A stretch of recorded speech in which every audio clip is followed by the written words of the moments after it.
Bonjour, il est 15 h. Merci de nous rejoindre pour suivre cette édition au sommaire de l'actualité.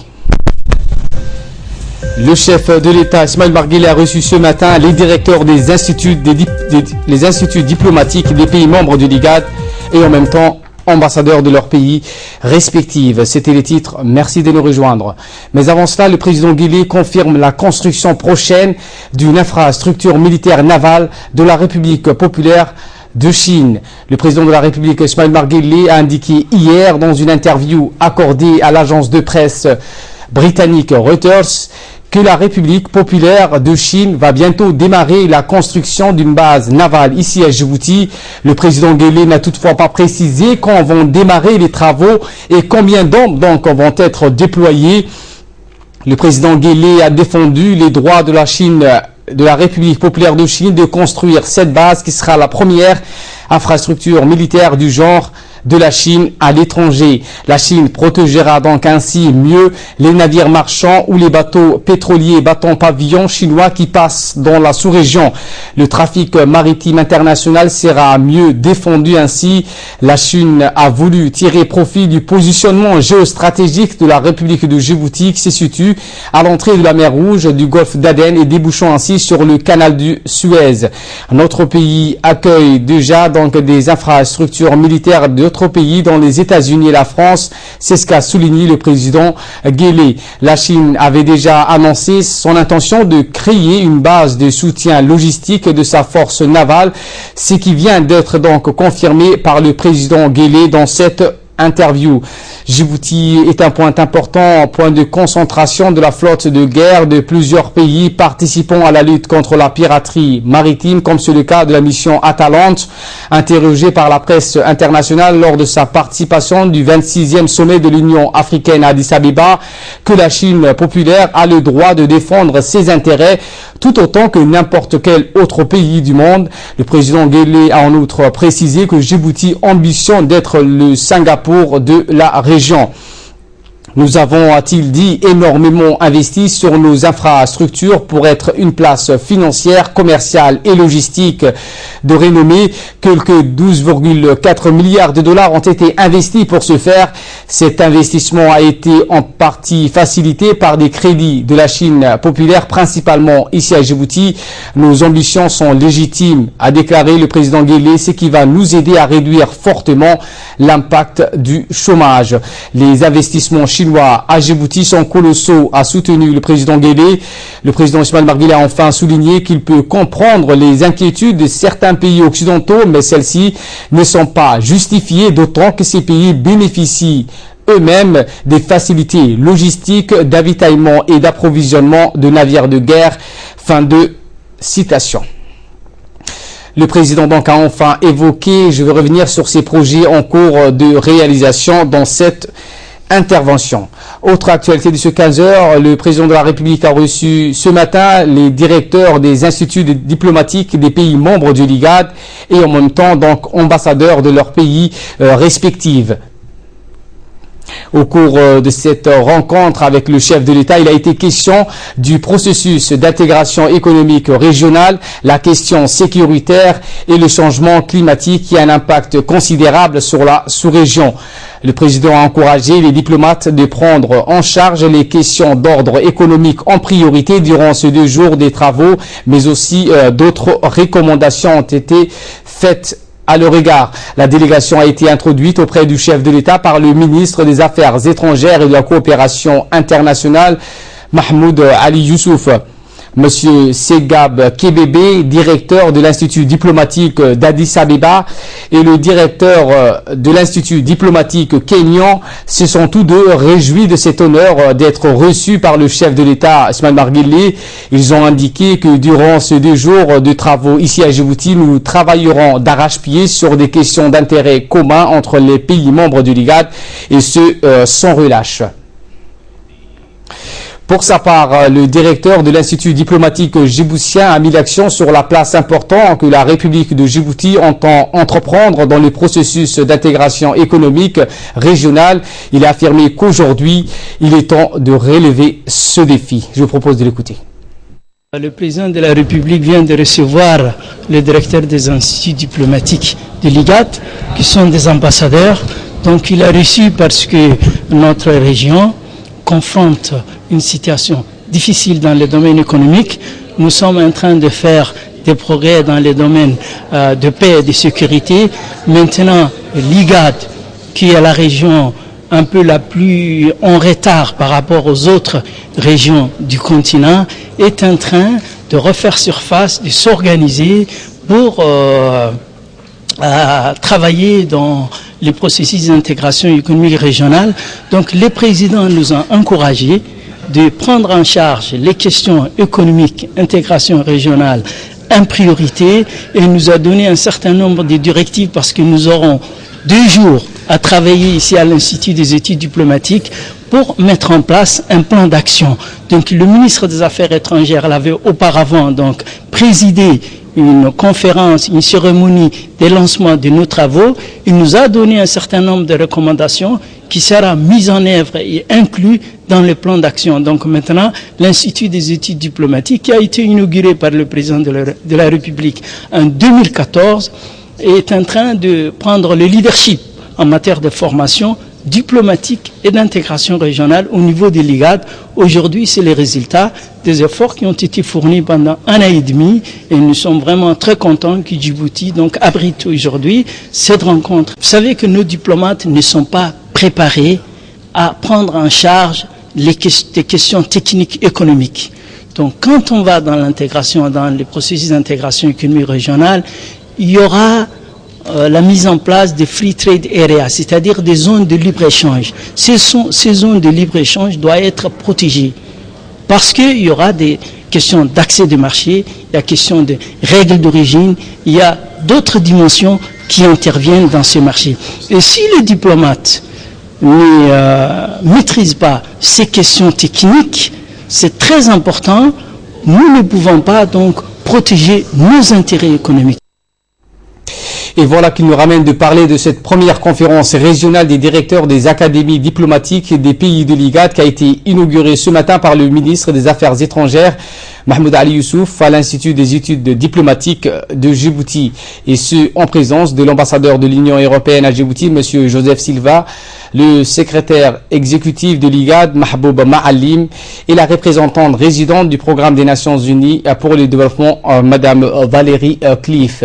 Cette réunion de 2 jours permettra donc de mettre en place une coopération régionale plus étroite dans le domaine de la formation des diplomates, mais aussi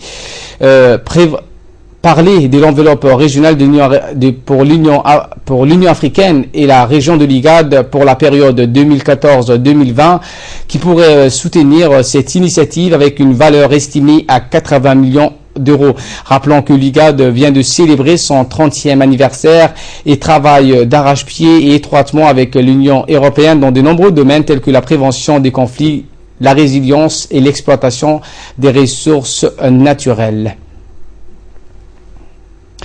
Dans un discours prononcé lors de cette réunion, le ministre des Affaires étrangères a expliqué les expériences et les grands défis à surmonter. Pour plus de précisions, je vous propose de le suivre.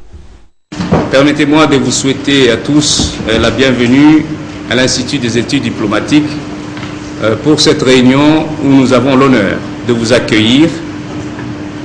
Mesdames et messieurs, l'IED et son équipe, à leur tête, monsieur le directeur Moussa Ali Megak, auront l'opportunité de ce matin de partager avec vous leur expérience, les défis auxquels ils ont été confrontés et surtout les étapes franchies durant cette année et demie de l'existence de notre institution.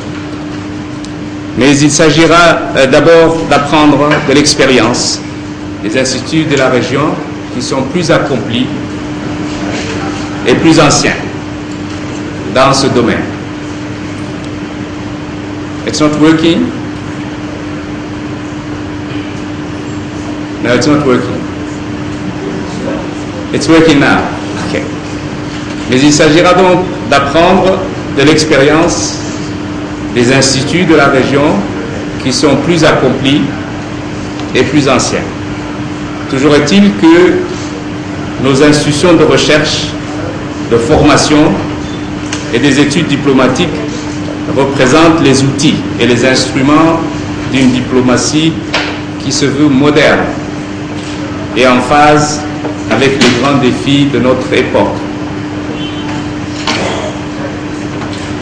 Notre sous-région demeure un condensé de ces mêmes grands défis que nous devons surmonter ensemble. Les conflits et les crises internes, le terrorisme et la piraterie, l'environnement et les changements climatiques, les migrations et le trafic humain, le développement durable, des problématiques connues de tous. Les objectifs de développement durable dans le cadre de l'agenda 2030 et le besoin d'une intégration économique régionale accélérée devraient nous amener à initier des partenariats entre les instituts qui ont pour objectif de promouvoir le capital humain et le renforcement des capacités. Autre actualité, le ministère du Travail a abrité aujourd'hui la signature d'une convention collective et ce sous le patronage du ministre du Travail, Abdi Hussein. Étaient présents donc à cette cérémonie les agents privés, notamment l'AGS, GIPCLER, EAD, GIP Intérim, etc.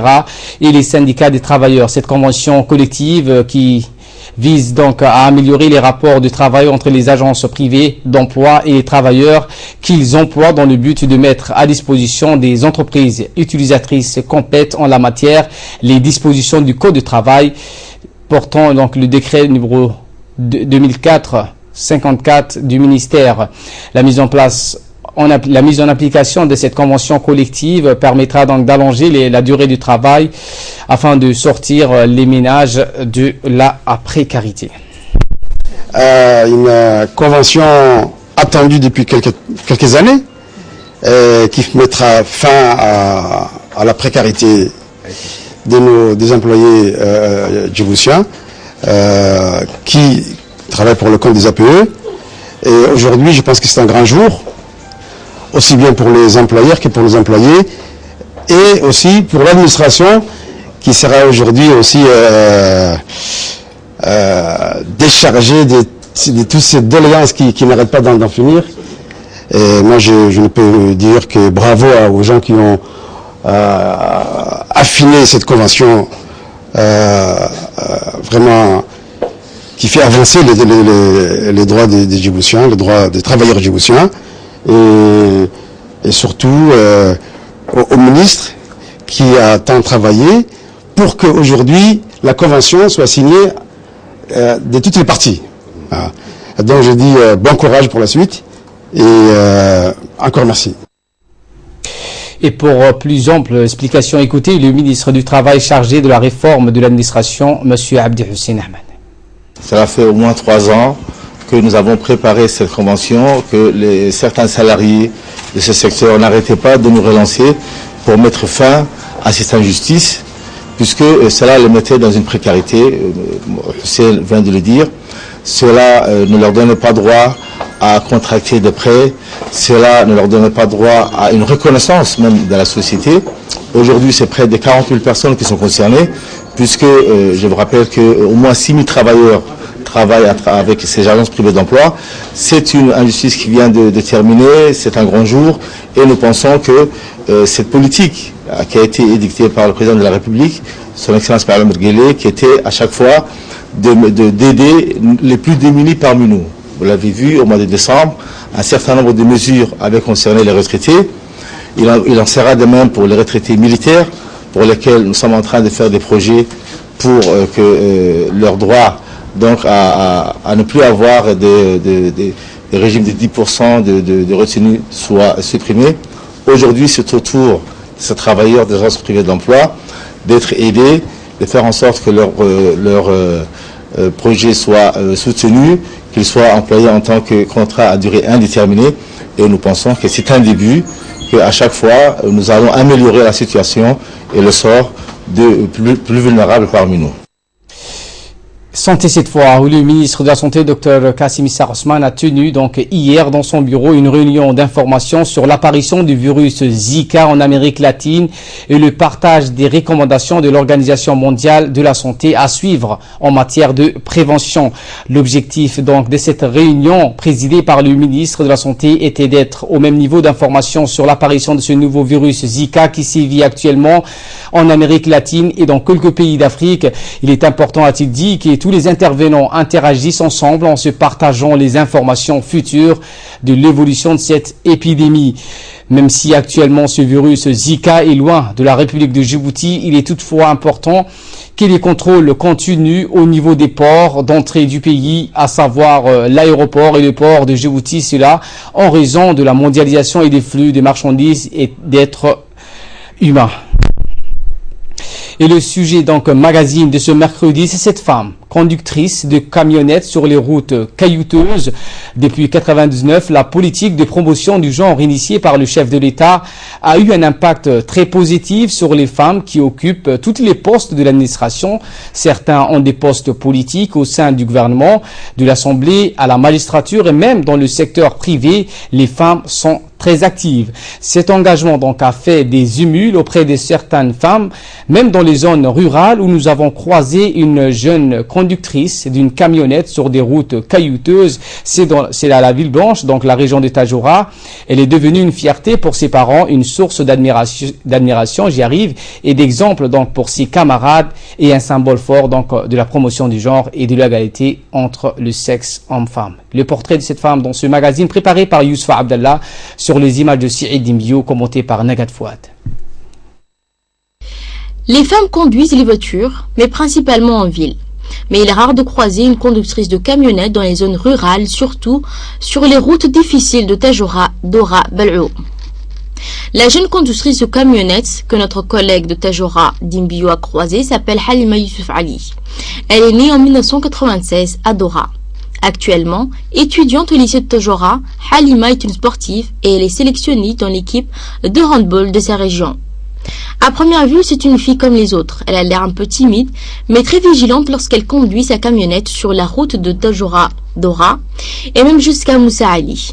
Souvent, ce trajet est très difficile à parcourir. Elle exerce le métier d'un homme avec rigueur. Son père, Ali Youssouf, personnalité connue de la région de Tadjoura, puisqu'il fut autrefois chauffeur de ses propres camionnettes fréquentant cette route, menant à Tadjoura, Bal'ou. Sa famille réside à Dora.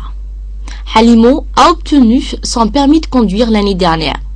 Elle peut enfin aider son père à conduire ses voitures. Elle connaît très bien la mécanique et elle entretient d'une manière régulière sa voiture.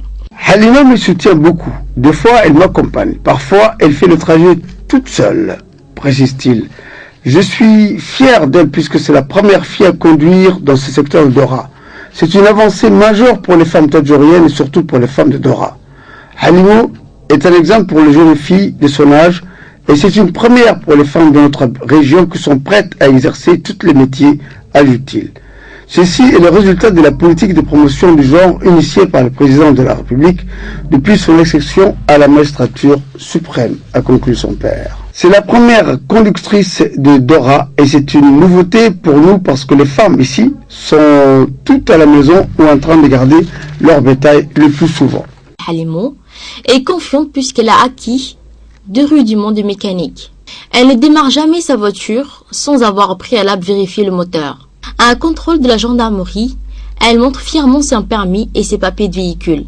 Halima Ali Youssouf nous a indiqué, je cite, que le plaisir de conduire m'est venu à l'esprit toute petite puisque mon père était le propriétaire des camionnettes allant de Tadjoura à Dora et Bal'ou. En effet, cet engagement résulte de l'impulsion du président de la République, Ismaël Omar Guelleh, aux côtés des femmes depuis son accession à la magistrature suprême du pays, puisqu'il a encouragé les femmes à s'impliquer partout dans le développement et dans le monde du travail. Grâce à cet engagement, précise Halimo, les femmes occupent aujourd'hui tous les postes et elles sont représentées dans le gouvernement et à l'hémicycle. Par ailleurs, elle a tenu à féliciter la première dame du pays, Khadra Mohamed Haïd, pour les efforts constants en faveur de la promotion de la femme. Au niveau de la région de Tadjoura, la population aspire beaucoup au développement de la route de Tadjoura-Bal'ou en construction destinée à relier Djibouti à l'Éthiopie. Les travaux du port avancent à grands pas et tout cela constitue de grandes opportunités pour les hommes que pour les femmes. Halimo reste un modèle pour ses camarades de classe, pour les femmes dans sa localité, mais aussi pour son père. Actuellement, donc, la jeune Halima prépare son bac ici à la capitale en tant que candidate libre.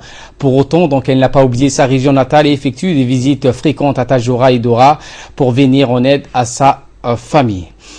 Éducation cette fois avec les premières rencontres entre parents et enseignants qui ont eu lieu hier après-midi dans les écoles primaires de la capitale en présence du chef de service de l'enseignement de base, Abdi Dirir, qui a supervisé le bon déroulement de ces rencontres.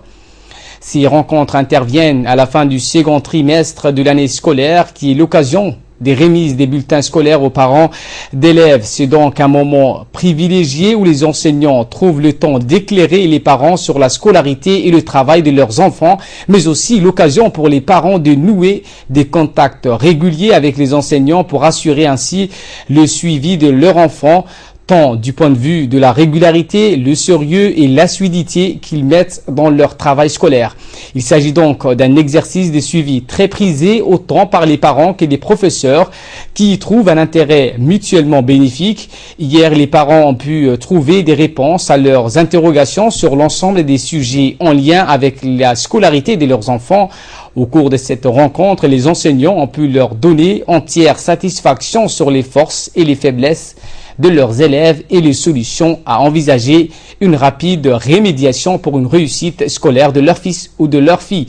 Cette semaine constitue donc un moment privilégié dédié à ces rencontres parents-enseignants dans les établissements scolaires du pays, aussi bien dans la capitale que dans les régions de l'intérieur. Les jeunes de la capitale donc se sont mobilisés pour fortement venir tous. Enseignants sont déroulés dans toutes les écoles de la ville de Djibouti et nous avons pu visiter nous-mêmes comment se déroulaient ces rencontres. Je crois que ce qui est très important aussi, pour que ce soit au niveau des parents, que ce soit au niveau de notre système éducatif, c'est qu'il y ait un moment de porte ouverte pour les parents, pour qu'on puisse discuter sur les apprentissages des enfants. Ces réunions qui se déroulent une fois tous les 2 mois ont permis aux parents de prendre connaissance des points forts et des points faibles de leurs enfants. Et surtout, c'était un moment où les enseignants ont exposé aux parents comment suivre leurs enfants, surtout, et comment aider les enfants à la maison. C'était très fructueux cette rencontre. Nous remercions les parents d'élèves qui se sont déplacés. Et également, nous encourageons les équipes pédagogiques des différentes écoles pour poursuivre ce mode de rencontre, car ça permet aux enfants de mieux avancer dans leurs apprentissages. Et cette image donc des jeunes de la capitale qui se mobilisent donc pour une sensibilisation massive de la population en matière de paix et pour une participation efficiente au développement du pays. C'est dans ce sens que les jeunes du quartier 10 et 11 ont organisé une soirée sous forme de discussion et des débats fructueux. Le thème de prédilection était donc la paix, l'unité, l'égalité et le développement socio-économique de notre nation. Cette rencontre a vu la participation des centaines de femmes, des jeunes, des moins jeunes issus de 2 quartiers populaires du grand faubourg de Balbala, en l'occurrence le quartier 10 et 11. Passons à présent à ce qui fait la une de l'actualité hors de nos frontières en Éthiopie. Plus de 100 lions découverts dans le parc Al-Atash en Éthiopie. Des scientifiques ont confirmé donc l'existence d'au moins 100 lions dans une région reculée du nord-ouest de l'Éthiopie. Une bonne grande découverte au vu du nombre de plus en plus réduit de l'espèce en Afrique. Idrissa Aduita.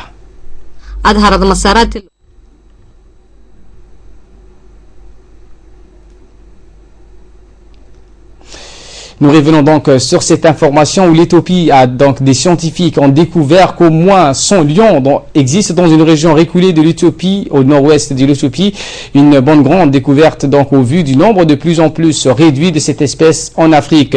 Je vous disais donc 200 000 lions au milieu du 21e siècle. Il n'en reste plus que 20 000 sur le continent africain, un nombre qui pourrait diminuer de moitié d'ici les 20 prochaines années. L'équipe du docteur Hans Bauer a confirmé donc la présence de l'espèce dans le parc national à la tâche du nord-ouest de l'Éthiopie, à la frontière avec le Soudan, lors d'une mission scientifique. Elle a également conclu à la présence des lions côté soudanais dans le parc de Dinder. Elle a évalué entre 100 et 200 le nombre de fauves dans les deux parcs.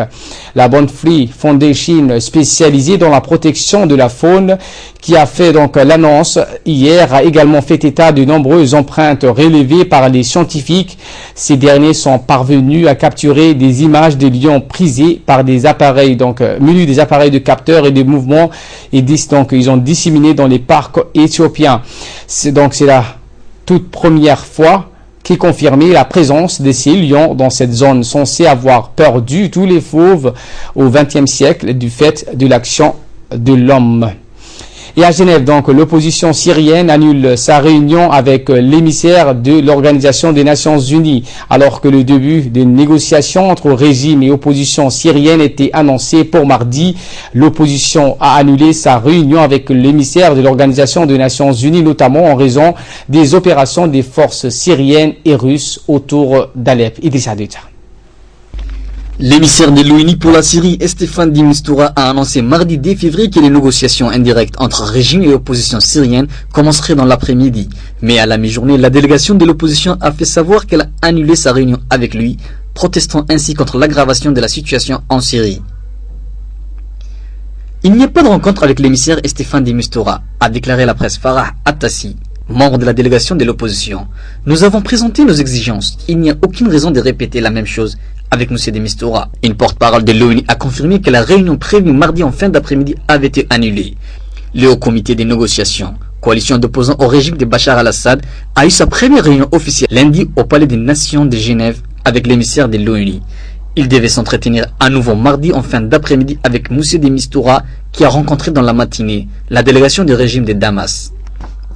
Ces tensions à Genève coïncident avec une vaste opération militaire débutée lundi par l'armée syrienne et les forces russes dans la région d'Alep. Selon des médias d'État syriens, les forces loyalistes ont avancé au nord-ouest d'Alep en direction de Nouboul et d'Al-Zahra, des villages chiites pro-Assad, assiégés par les rebelles depuis plus de 3 ans. En outre, les gains territoriaux des forces pro-Assad menacent les lignes d'approvisionnement des insurgés entre la Turquie et Alep.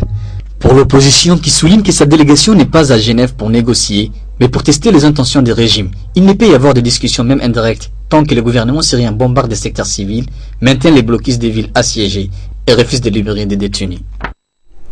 Fin de cette édition, merci à vous de l'avoir suivi. Attendez les focus donc tout de suite, mais avant cela une page publicitaire. La Société de commerce et de services internationaux informe au public djiboutien l'envoi de 150 employés hommes à l'Arabie Saoudite pour différents types de métiers. Vendeurs, ingénieurs, comptables, expérience et diplômes souhaités, licence, DEG ou BTS, bac plus expérience de quelques années, de préférence avoir le permis de conduire. Il est demandé de déposer le dossier complet au bureau de la Société de commerce et de services internationaux situé à l'immeuble Ali Fren. À partir du mercredi 3 février au samedi 6 février 2016. L'interview d'embauche aura lieu le dimanche 7 et lundi 8 février 2016 à 7h pile du matin. Pour plus d'informations, contactez le numéro 21 35 83 83.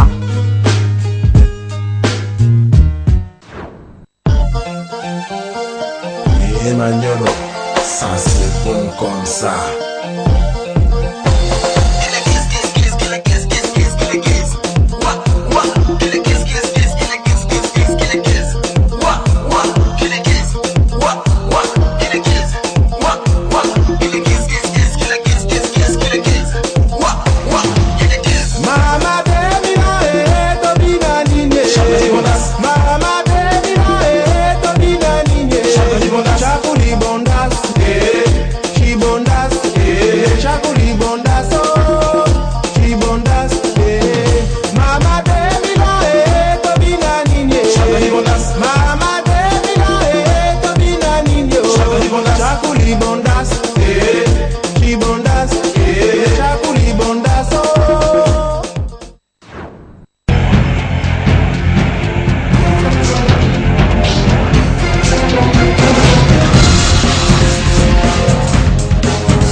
Merci de nous rejoindre pour ce focus avec nous sur ce plateau. Idriss Adoita, bonjour Idriss. Bonjour. Donc nous allons tout de suite attaquer les États-Unis avec les surprises des primaires de l'Iowa. Oui, effectivement, Ali. C'est la première surprise de ces républicains américains. À la victoire côté républicain, c'est Ted Cruz. Le sénateur très conservateur du Texas est arrivé en tête avec plus de 72% des voix. Derrière, presque à 4 points, le grand favori des sondages, le sulfureux milliardaire Donald Trump, a préféré révitaliser sa défaite.